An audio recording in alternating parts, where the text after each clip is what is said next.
Now we need to transition into the light-independent reactions of photosynthesis. So again, we want to answer the question, well, what does the chloroplast, what does the cell do with all of that potential energy that it's now stashed away as a result of having done the light-dependent reactions of photosynthesis? As we transition, let's think about one last little bit of the light-dependent reactions a little bit more deeply. And this is something that you actually already can predict, but let's be specific about it. We generated this tremendous proton gradient right here. There's several hundred times higher concentration of protons in the thylakoid lumen or space than there is in the stroma out there. I've recreated that diagram here on with the marker board. So here's the chloroplast, here's one thylakoid, here's a whole bunch of protons in there, here's not too many out there. So we have this electrochemical gradient, this proton gradient. On the next page, we ask a question about that. So you generate the protons, they accumulate in the thylakoid space or the thylakoid lumen. You get the proton gradient. What good is that? How do you harness that potential energy? Well, the answer to that is going to be exactly the same as it was in the mitochondrion. Back when you had the mitochondrion, what did you do? You built a proton gradient, you built a hydrogen ion gradient, and you said, oh, I know this is valuable, but how do I use it? I need a molecule to help me use that proton gradient effectively. And of course, what was that molecule back in the mitochondrion? The molecule is ATP synthase. Go back a few pages and you'll see this picture, and we said, oh, ATP synthase can grab onto ADP in a phosphate in its active site. It can allow hydrogen ions to go through it. In other words, it lets essentially electrical current run through it, and that energy is used to attach ADP in a phosphate, and when you do that, you get ATP.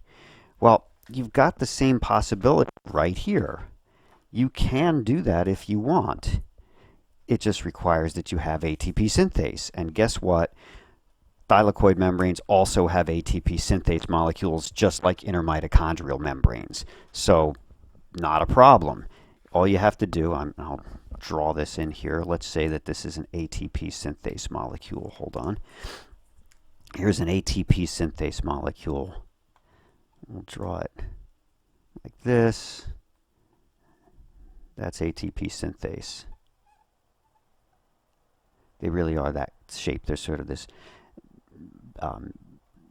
spherical portion to the molecule, and then there's this sort of flat portion that anchors it into the membrane. So there's ATP synthase. There are many of them in each thylakoid membrane. I just drew one. So what's going to happen? Well, you're going to build up this high concentration of protons here. In other words, you're going to create a proton gradient, and this molecule, ATP synthase, is going to prepare to do its job. It's going to grab substrates, ADP and a phosphate group, in its active site, which is out here. It's going to occasionally open up or change its shape so that a little tunnel forms right through it, and that tunnel exclusively allows hydrogen ions, protons, to pass through. And when that happens, well, if protons are allowed through, they're certainly going to go from the higher to the lower concentration. So here goes some protons flowing through there. And as that happens, this molecule, ATP synthase, is empowered to make a bond between ADP and the phosphate. You're literally running electrical current through it, and that electrical current allows the bond to form, ATP to form. The ATP molecule is released from the active site, and the gates close. The molecule changes back into its previous tertiary structure.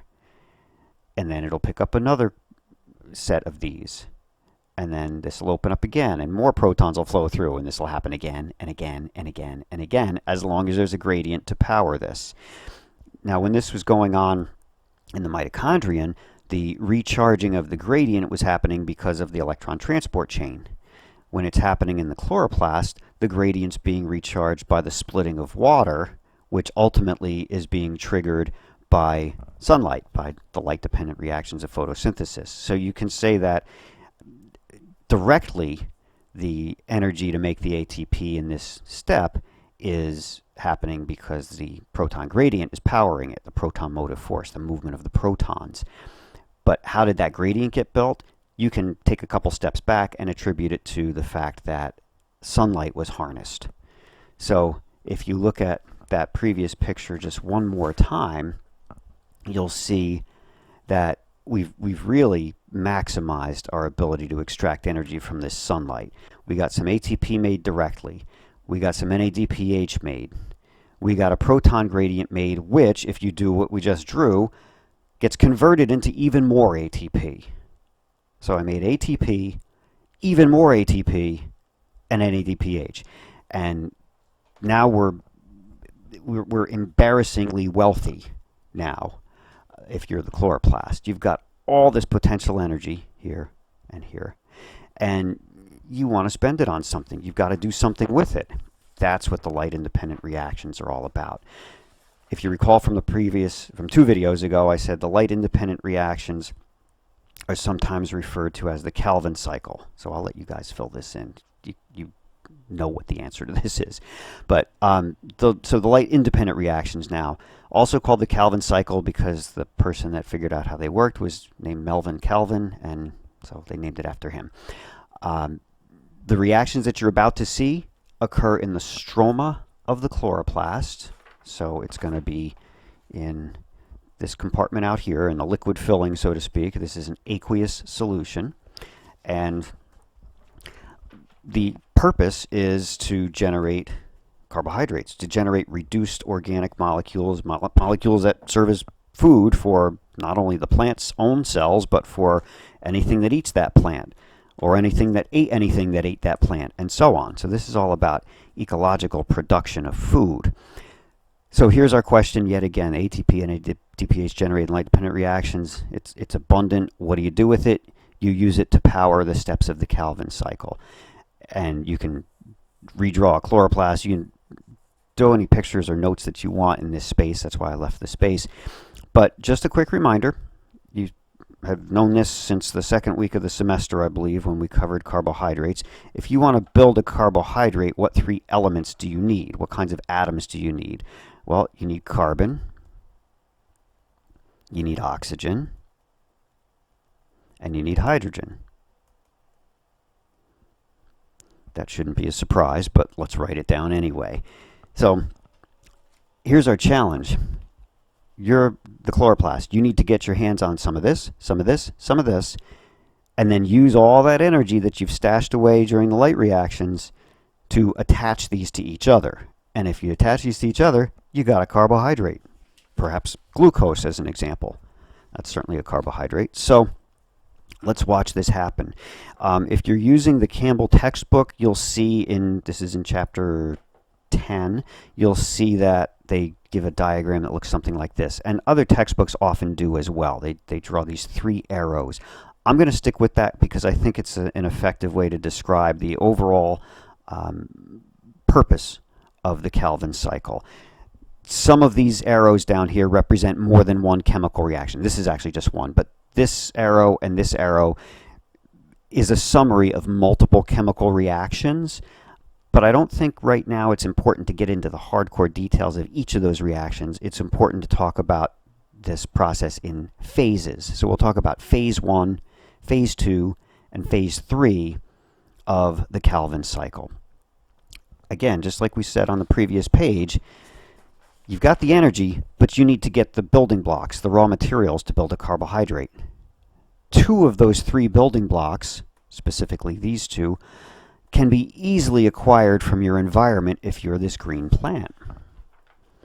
So let's go ahead and try and do that.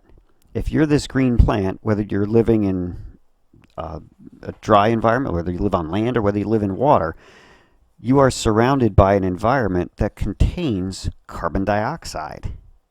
And think about where carbon dioxide, where some of it comes from. Remember the Krebs cycle? We were throwing that stuff away. Mitochondria discard carbon dioxide. They see it as junk. It diffuses into the environment, out of the mitochondrion. Well, the chloroplast says, gee, there's 2 of the 3 elements that I need. I'll salvage that. I'll reclaim that. I'll repurpose that carbon dioxide that everybody else saw as garbage. I see it as 2/3 of what I need. So you're going to find carbon dioxide molecules in your environment if you're a green plant or if you're a photosynthetic organism. And guess what? There's carbon atoms and oxygen atoms, and nobody else really wants them anyway. So they're easy to come by. So the catch is, how do you acquire the CO2? How do you get it from your environment into a chloroplast inside of a plant cell? And how do you make sure it stays there so you can go to work on it? Well, the first question I'll answer briefly now, but we're going to have a deeper discussion about that in a little lab-related exercise that we do coming up. But let's just draw a quick picture here. Let's say that's a plant cell. Right? There are many, many plant cells that make up any plant, but there's one cell, and there's one of the chloroplasts in that plant cell. Here's some carbon dioxide out here. That plant cell is going to acquire the carbon dioxide by simple diffusion. The CO2 is a gas. If it's in water, it's a dissolved gas. So it's going to just diffuse into the stroma of the chloroplast, no problem. Now, if you're looking at this as a bigger picture and saying, yeah, that's one cell. What if I'm looking at a whole plant? What if I'm looking at a leaf on a tree? That's a lot of cells there. How is the CO2 getting through the sort of waxy surface of that leaf so that it can have access to these cells and these chloroplasts? That's a question that we're going to get into in a little more detail in a lab exercise. But for right now, let's just assume that CO2 can simply diffuse into the cell and therefore into the chloroplast. Great. Well, if it can diffuse in so easily, it can also diffuse out just as easily, and that would defeat the whole purpose of doing this, right? If it can leave as quickly as it comes in, then you're not really going to have a chance to use the CO2.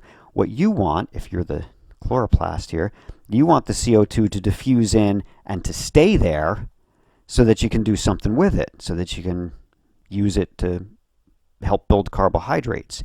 So the first step of the Calvin cycle is to do just that. It's to not just acquire the CO2, but to anchor it into the chloroplast, to hold it in the stroma, to prevent it from diffusing back out. Do something to it so that it can't just leave as quickly as it just arrived.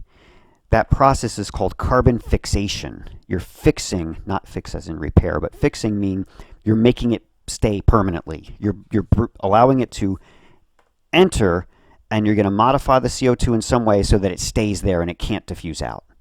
Then you can go ahead and do stuff to it. So it's like saying, somebody hands you a helium-filled balloon, but if you let it go, it floats off into space, right? You're not getting it back. If instead you take it and tie a string to it and tie it to a weight, that weight that you tied it to is going to fix the balloon in your, say you're in your backyard and somebody brought you a balloon and they hand it to you. Don't let it go. Tie it to something heavy. Well, that's what the chloroplast is going to do with CO2. It's going to tie it to something heavy. It's going to find a carbohydrate that already exists in the stroma of the chloroplast, and it's going to attach the carbon dioxide molecule to that much larger molecule. That much larger molecule is a carbohydrate called RUBP, capital R, lowercase u, capital BP. Most people just call it this. I'll tell you what the letters stand for, but then I'll just refer to it as this from here on out. RUBP is a small carbohydrate whose full name is ribulose 1,5 bisphosphate.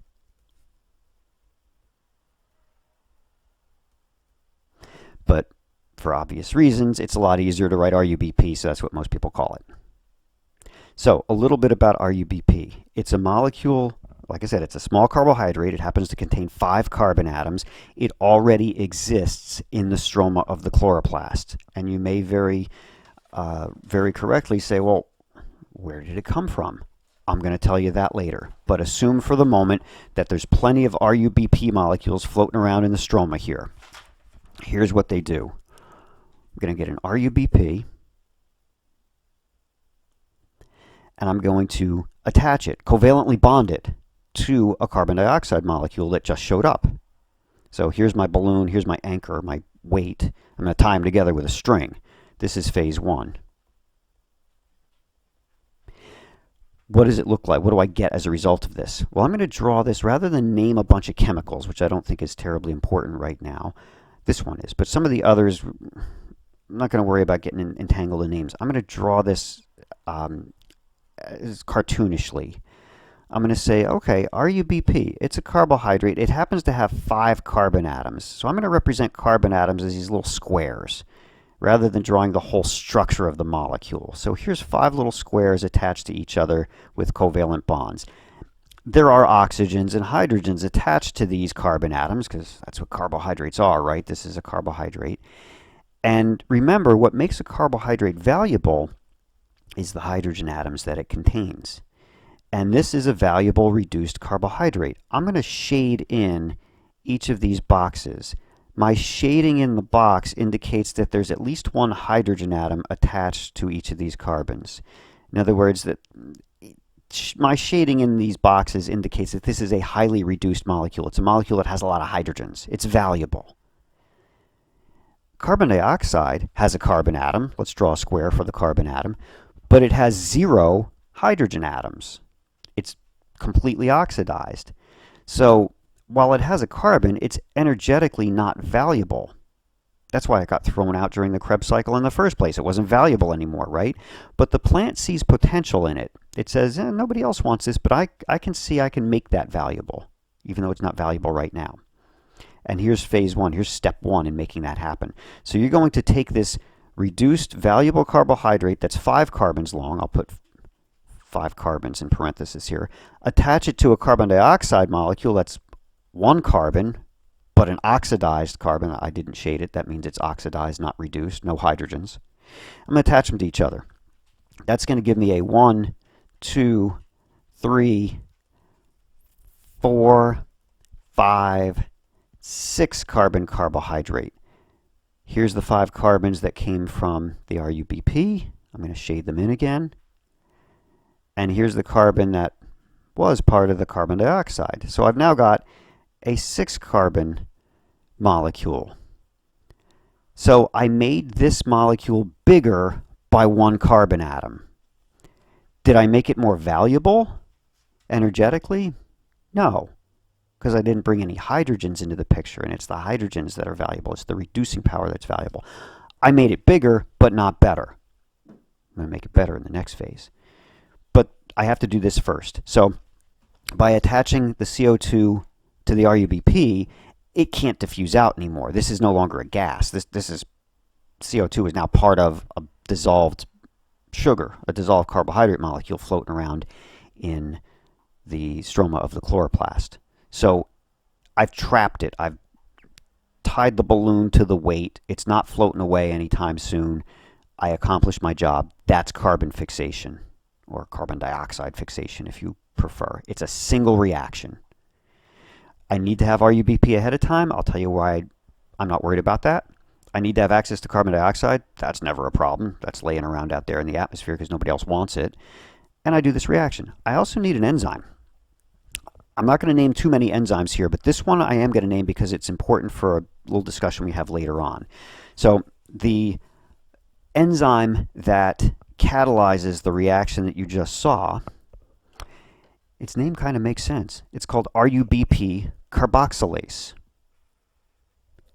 because it's taking RUBP and attaching carbon dioxide to it. So RUBP carboxylase, ends in an ASE, right? So that's the enzyme that catalyzes this reaction in most plants. There are a couple weird exceptions to this, a couple exceptions where certain plants do this carbon fixation a little differently, and we're going to have that discussion later on in a separate video. But most commonly, this is how carbon fixation happens in green plants. I put a little note up here. Obviously, this is an enzyme, therefore it's made of protein. It's the most abundant protein on the planet. If I said to you before, what do you think the most abundant protein on Earth is? You might be inclined to say something like, oh, I don't know, collagen. Animals all have collagen. There's a lot of animals on Earth, right? Not even close. Think about the number of photosynthetic organisms on this planet and how many cells that means and how many chloroplasts in each of those cells. And every one of those chloroplasts has a whole mess of RUBP carboxylase molecules. That's an awful lot of RUBP carboxylase. So that's the most abundant protein on the planet right there. It must be pretty important, right? Again, we'll have a discussion of it and related molecules in a separate video coming up later. Anyhow, you've achieved your goal. You've grabbed onto and anchored this molecule in place. Now, a little bit of full disclosure here.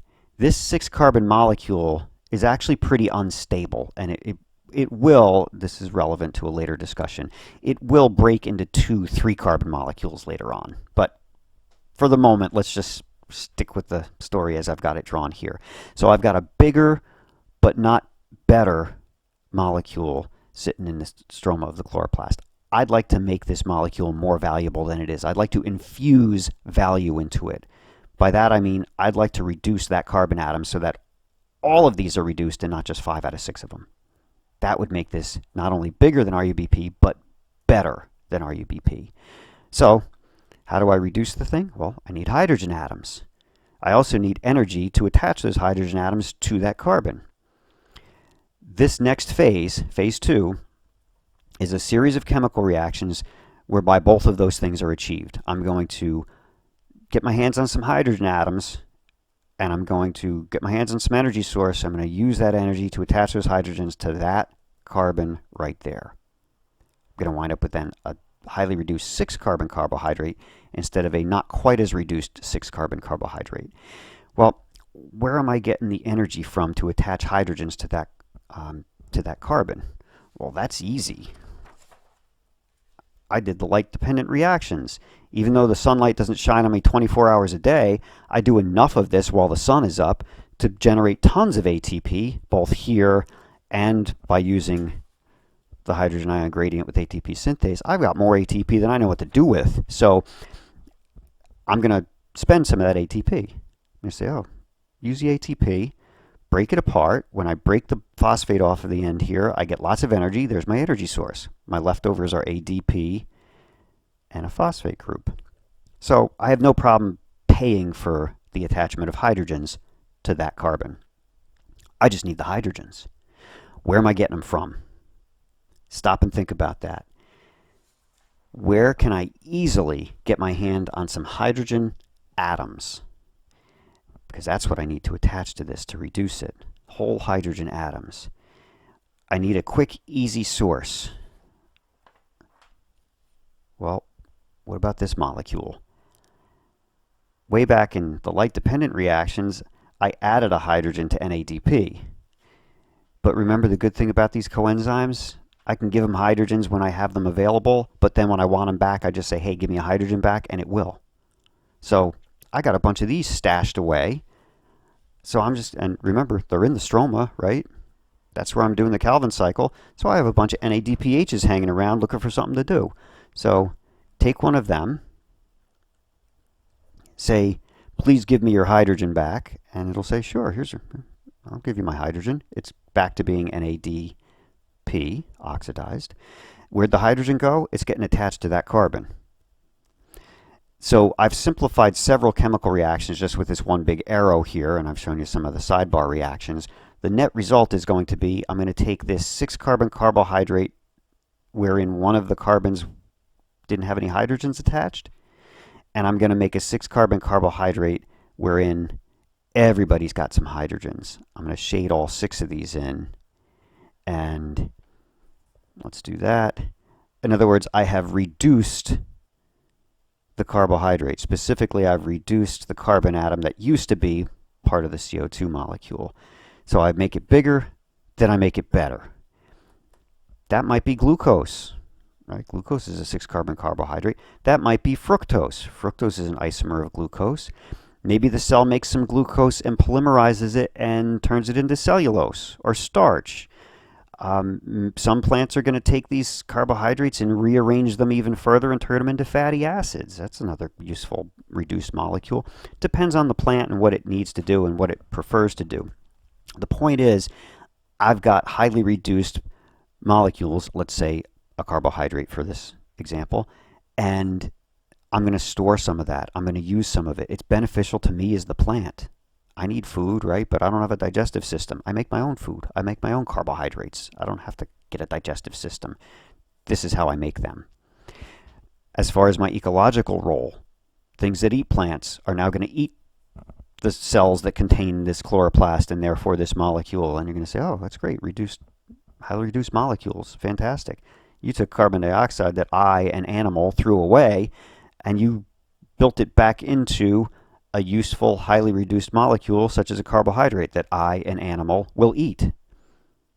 And then I'll just undo the whole thing with the Krebs cycle again, and this keeps on going back and forth. So here's my 6-carbon carbohydrate that's more reduced, and a lot of this is just going to be stored. A decent percentage of it will be stored. Maybe the plant turns the sugars into starch and stores them as starch. You know, a potato is an exaggerated example of this. A potato root is just an exaggerated root, a tuber with a whole bunch of starch packed into the cells. Where'd the starch come from? Starch was built up in the leaves of that plant that had access to sunlight, did a bunch of stuff like the light reactions and then the light independent reactions, and then sent those carbohydrates down to the root where they got stored. Cellulose, the stuff that is the bulk of a tree trunk, that's carbohydrate. That's just a bunch of polymerized these, and they're there for structural reasons. So one way or another, a lot of this goes to storage or is used by the plant itself. However, there's one final catch. If I only do this, you could have all the CO2 in the world, but if you don't have a carbon dioxide acceptor, if you don't have RUBP, you can't trap this stuff. Somebody's handing you the balloons and you don't have the weight to tie them to, and you just let go of the string, you don't have any balloons sitting on your table. You got to have the weight to attach this to. So I've got to take some of these, rearrange them, which is a series of chemical reactions that we'll just term phase 3, and regenerate a bit of RUBP so that I always have some of this in the chloroplast ready to attach to the CO2 as it comes in. So phase 3 is, again, it's multiple chemical reactions, is just to take some percentage of this and kind of reinvest it into the process and say, all right, we're going to take some of this useful stuff, we stash most of it away as profit, we're going to rearrange some of these molecules and build some of these. And if you're saying, wait, there's 6, there's 5, that doesn't add up. Yeah, but if you do this and you're saying it's not just a single molecule at a time, if I take 5 of these, I can make 6 of those, right? If you're counting carbon atoms. So the math works out, okay? So I reinvest a portion of these molecules that I made in phase 2 so that I can regenerate RUBP molecules, because for most plants, that's the only molecule that can attach to CO2. It's got to be this stuff. So I regenerate some of it. That's fairly easy, and that's phase 3 of the light-dependent reactions. So again, we've compressed, this was one chemical reaction, but we've compressed multiple reactions here and here. But did we do our job? Did we make carbohydrates? Absolutely. Did we take carbon dioxide and salvage it and turn it into something more useful? Absolutely. Why do green plants help reduce the impact of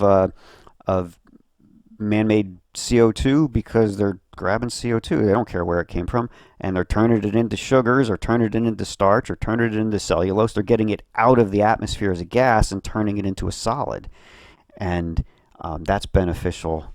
Well, we won't get into global warming right now, but there's a connection there. So on the next page, I've just summarized phases 2 and 3 as well, and that sums up the Calvin cycle, otherwise known as the light independent reactions of photosynthesis.